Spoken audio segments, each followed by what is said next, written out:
नमस्कार, मी निकिता. आपण पाहतायत LS मराठी. पाहुयात महत्त्वाच्या घडामोडी. मंत्री छगन भुजबळांनी जलपूजन करत केली गंगा गोदावरी आरती.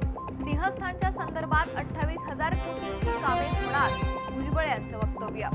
अमरावती ग्रामीण गुन्हे शाखेची धडक कारवाई. दर्यापूरमध्ये अवैध देशी विदेशी दारूचा मोठा साठा जप्त. 1,60,000चा मुद्देमाल जप्त.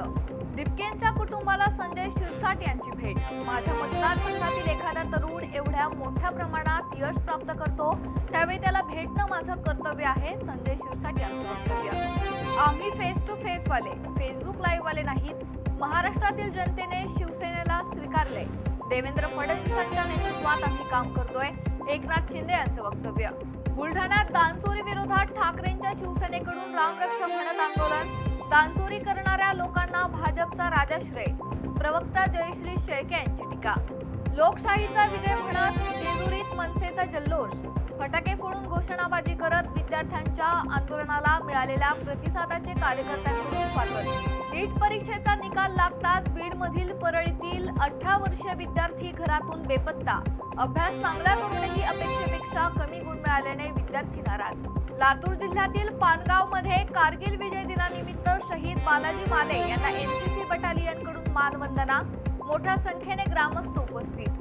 आषाढी एकादशीचा सोहळ्यानंतर भाऊक मनाने भाविकांचा पंढरीला निरोप. लाखो वारकऱ्यांची परतीच्या प्रवासाला सुरुवात.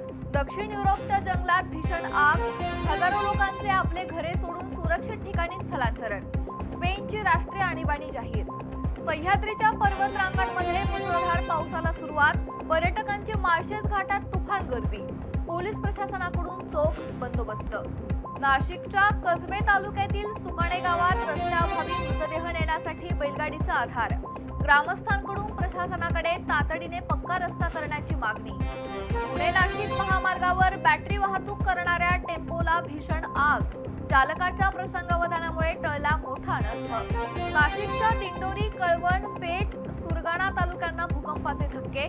काही ठिकाणी भिंतींना तडे.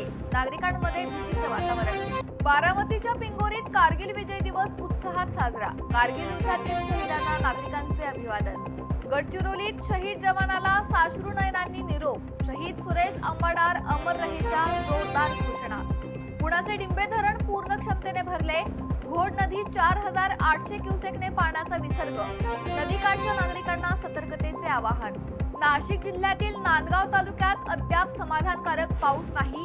शेती सिंचनाबरोबर पिण्याच्या पाण्याचा प्रश्न गंभीर होण्याची शक्यता. मुंबई पुणे यशवंतराव चव्हाण द्रुतगती मार्गावरील मॅजिक पॉइंट परिसरात वाहतुकीवर परिणाम. आयशर टेम्पो रस्त्यातच बंद पडल्याने वाहन चालकांची मोठी कसरत. हिंगोली जिल्ह्यात खरीपाच्या पेरणीनंतर अपेक्षित पाऊस न झाल्याने पिकांच्या वाढीवर परिणाम. पावसाअभावी पिकांवर अळीचा प्रादुर्भाव. कोल्हापुरातील कलाकार आक्रमक. केशवराव भोसले नाट्यगृहाच्या खासगीकरणाला कलाकार आणि तंत्रज्ञांचा विरोध. राज्यव्यापी आंदोलन छेडण्याचा कलाकारांचा इशारा. या होत्या महत्त्वाच्या घडामोडी. पाहत रहा LS मराठी.